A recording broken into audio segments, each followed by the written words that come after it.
C'est normal qu'on ne partage pas les mêmes avis. C'est normal qu'il y ait contradiction à certains moments. Mais la maturité vous permettra de considérer cela comme étant normal.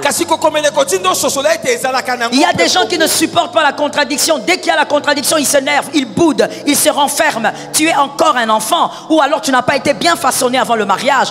Une personne mature doit supporter les avis contraires, les contradictions. Et surtout quand vous êtes marié, puisque quand je dis toujours que quand on se marie, on suppose qu'on est mature. Vous devez comprendre que c'est normal de vivre des fois dans la contradiction. Voilà pourquoi il faut savoir comment gérer ces moments de désaccord pour ne pas pécher. Parce que quand vous péchez, le diable vient bloquer l'épanouissement de votre couple.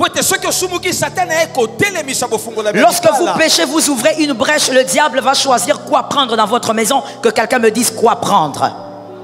Tu en... Exactement. Pourquoi est-ce qu'il peut ou il doit ou il y aura toujours la contradiction entre un homme et une femme?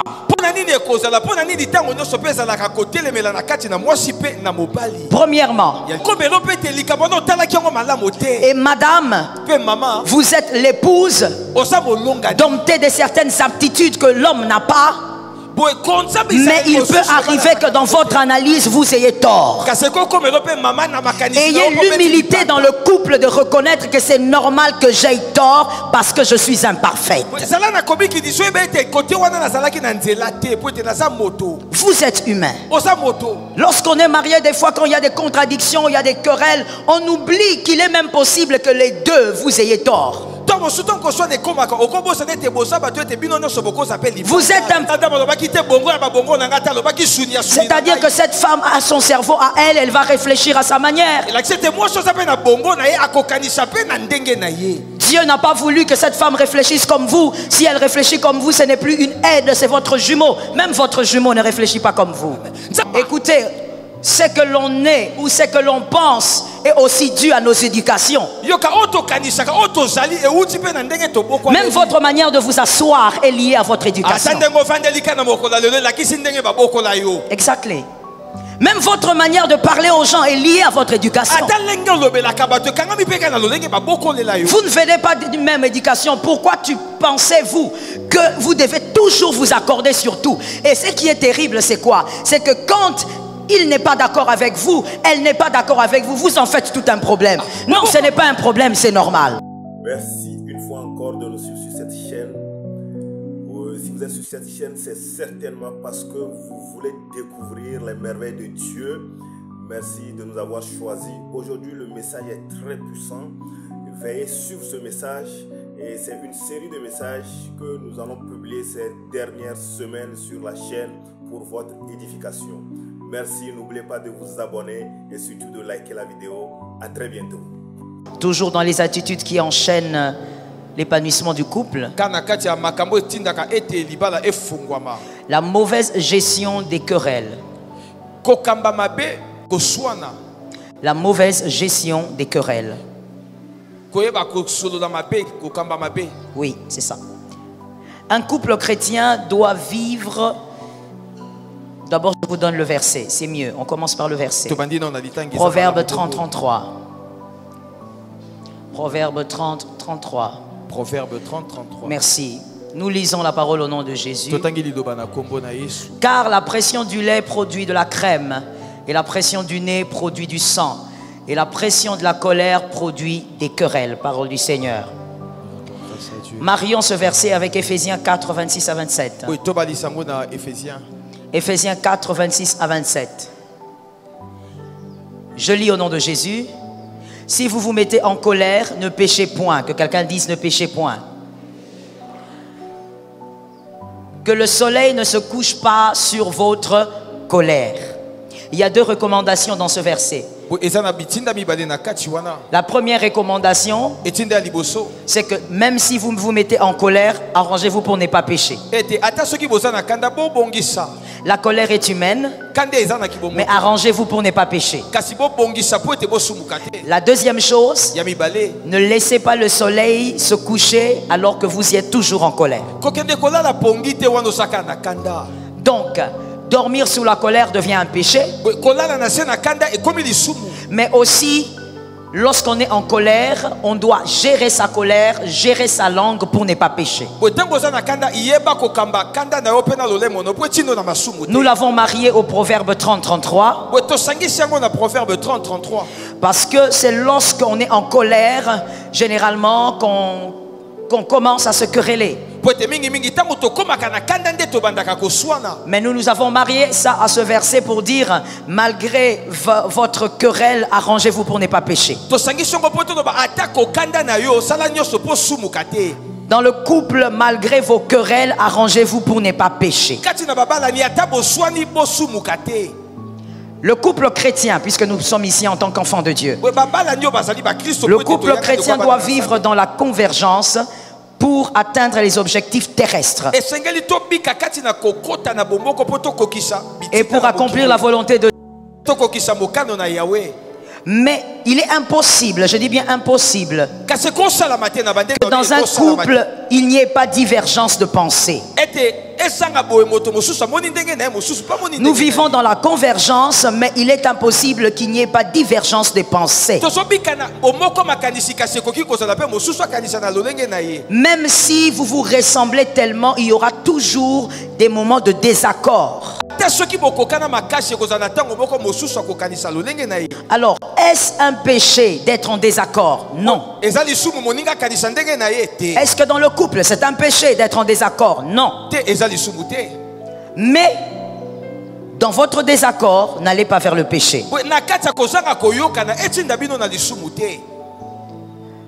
Il est normal que dans un couple, on ne voit pas les choses de la même manière. Mais lorsqu'un couple est mature, ce couple comprend que lorsque des fois on ne voit pas les choses de la même manière, ça peut vous amener à voir un peu plus clair dans une affaire.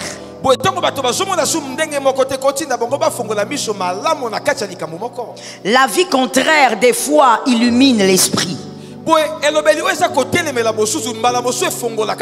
Voilà pourquoi une personne mature, même si vous n'êtes pas marié, une personne mature doit supporter les avis contraires, les contradictions. Et surtout quand vous êtes marié, puisque quand je dis toujours que quand on se marie, on suppose qu'on est mature. Vous devez comprendre que c'est normal de vivre des fois dans la contradiction.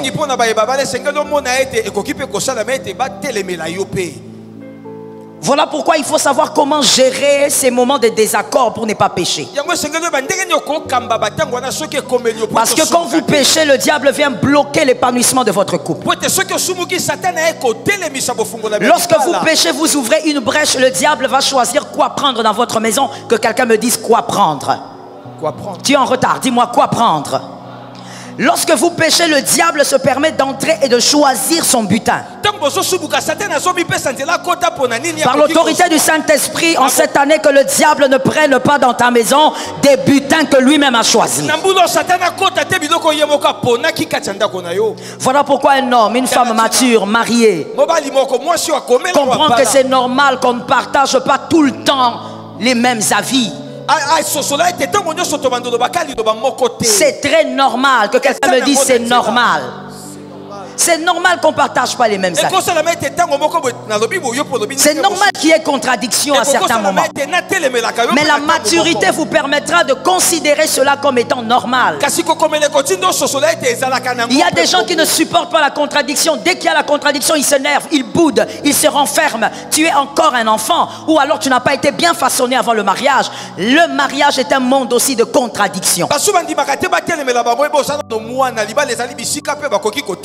Exactement. Pourquoi est-ce qu'il peut, ou il doit, ou il y aura toujours la contradiction, de la contradiction entre un homme et une femme?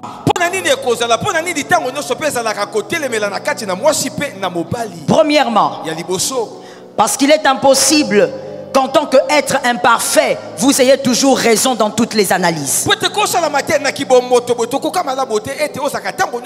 Que quelqu'un lève sa main droite et me dise, je suis imparfaite. Je suis imparfait. Merci. Vous êtes imparfait. Il est donc impossible qu'à chaque fois vous ayez raison.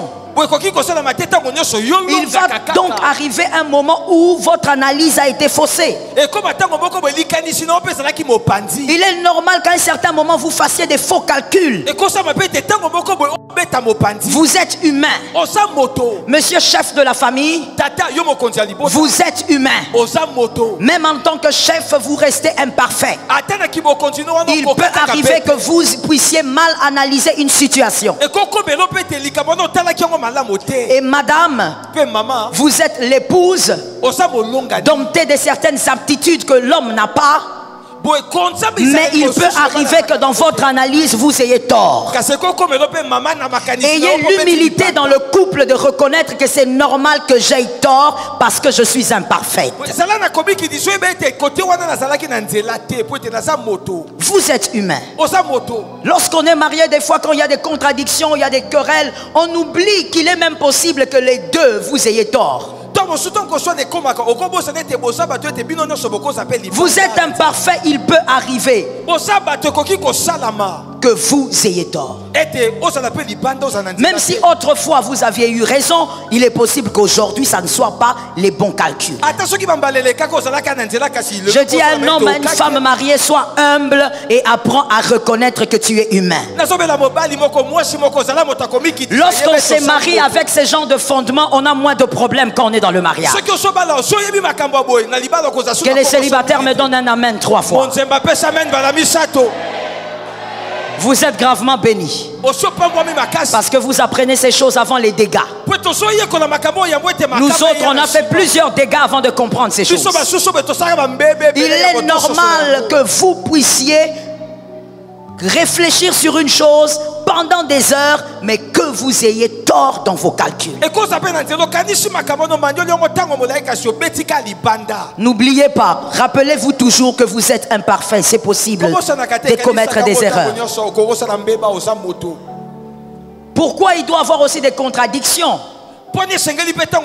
Deuxièmement, parce que monsieur, là je parle aux hommes, parce que monsieur, vous avez épousé une femme, vous n'avez pas épousé votre deuxième cerveau. C'est bien dit. Vous n'avez pas épousé votre second cerveau. La Bible dit que cette femme est sortie de votre côte et non de votre cerveau. Amen. Donc ce n'est pas un second cerveau qui est à vous, non. C'est un cerveau qui est différent, qui réfléchit différemment du vôtre.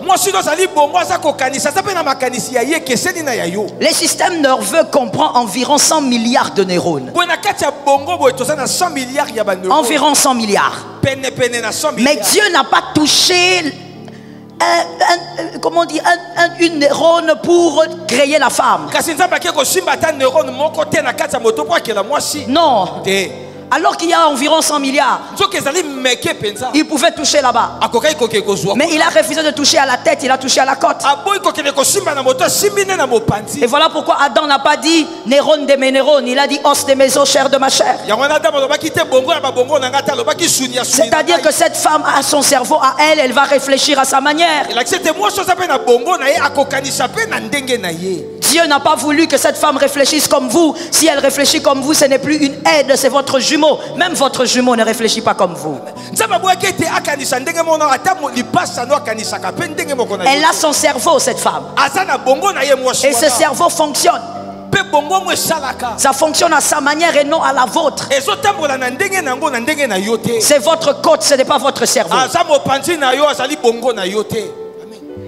Et donc n'oubliez pas qu'il est normal qu'elle ne pense pas comme vous. Il est normal, madame, que cet homme ne réfléchisse pas comme vous. Sans oublier que chacun de vous provient des familles différentes. Qui dit famille dit éducation. Écoutez, ce que l'on est ou ce que l'on pense est aussi dû à nos éducations. Même votre manière de vous asseoir est liée à votre éducation. Exactly. Même votre manière de parler aux gens est liée à votre éducation. Vous ne venez pas d'une même éducation. Pourquoi pensez-vous que vous devez toujours vous accorder sur tout? Et ce qui est terrible, c'est quoi? C'est que quand il n'est pas d'accord avec vous, elle n'est pas d'accord avec vous, vous en faites tout un problème. Non, ce n'est pas un problème, c'est normal.